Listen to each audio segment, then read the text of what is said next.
సభాధ్యక్షులు డాక్టర్ బాపయ్య గారు, ముఖ్య అతిథిగా చేసిన మాజీ మంత్రివర్యులు గౌరవనీయులు హరీష్ రావు గారు, వేదికపై ఉన్న తెలంగాణ రచయిత వేదిక వ్యవస్థాపక అధ్యక్షులు నంది సిద్ధారెడ్డి గారు, ఎమ్మెల్సీ దేశపతి శ్రీనివాస్ గారు, ఆత్మీయ మిత్రులు మాజీ శాసనసభ్యులు బాలకృష్ణ గారు, SC ST commission chairman Venkataiah గారు, మిగతా మిత్రులందరూ కూడా, వేదిక ముందున్న మిత్రులందరికీ ఉద్యమం తెలుసు. మిత్రులారా, గద్దర్ గారి సాహిత్యం, పాటలు అనేక మంది జీవితాల మీద ప్రభావం చూపినట్టే బాల్య దశలో మా మీద కూడా ప్రభావం చూపింది.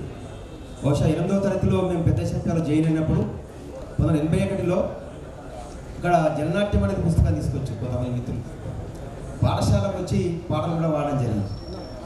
ఊరు మనదిరా వాడ మనదిరా పాటతో పాటు బండి వెనుక బండి కట్టి 16 బాలు కట్టి లేదా చిరుమల్లె చెట్టు కింద లక్ష్మమ్మ అనే పాటలు విద్యార్థులు మా మీద కూడా ప్రభావం చూపించింది.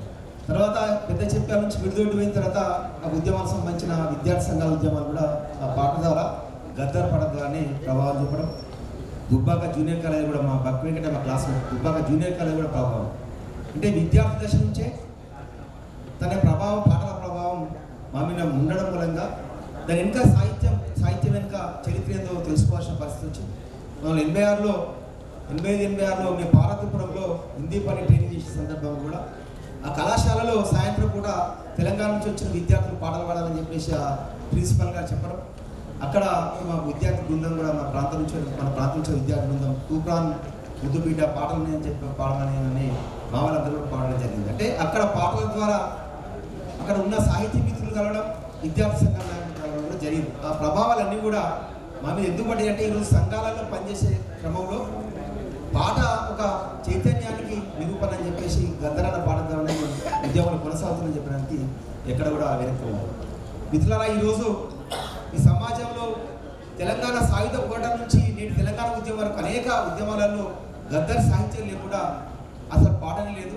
ఆ పాట ప్రభావం ఇలా అనేక మంది కళాకారులు అతని యొక్క వేషాకారం నుంచి మొదలు పెడితే అనే యొక్క పాట యొక్క రూపాన్ని కూడా కళాప్రదర్శన ద్వారా ఇలా ప్రజలకు తీసుకెళ్ళే పరిస్థితి చేస్తూ ఉన్నారు.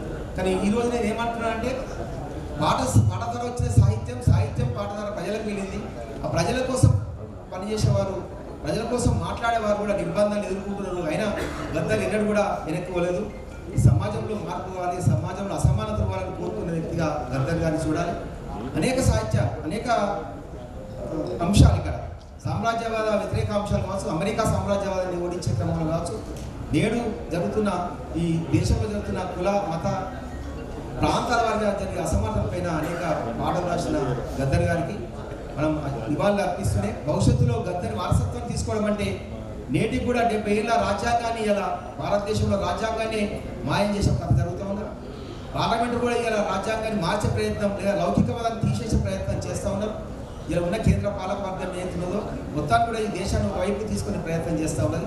దాన్ని మనం కూడా ఇలా దేశంలో ఉన్న పేద ప్రజల పక్షం నిలబడి, మెజారిటీ ప్రజల పక్షం నిలబడి మనం అందరం కూడా తీవ్రంగా ఖండించి ఈ దేశం లౌకిక ప్రజాస్వామిక సామ్యవాద దేశంగా ఉండాల్సిన అవసరం ఉందని తెలియజేస్తూ గద్దర్ సాహిత్యం, గద్దర్ యొక్క జీవిత చరిత్ర కూడా ఇంకా ప్రజలను తీసుకెళ్ళాలని కోరుకుంటూ అందరం కూడా ఒక గద్దర్ ఆశయాల కోసం నిరంతరం కృషి చేయాల్సిన కోరుకుంటూ ఆ వైపుగా మనం నిలబడాలని కోరుకుంటూ అవకాశం ధన్యవాదాలు.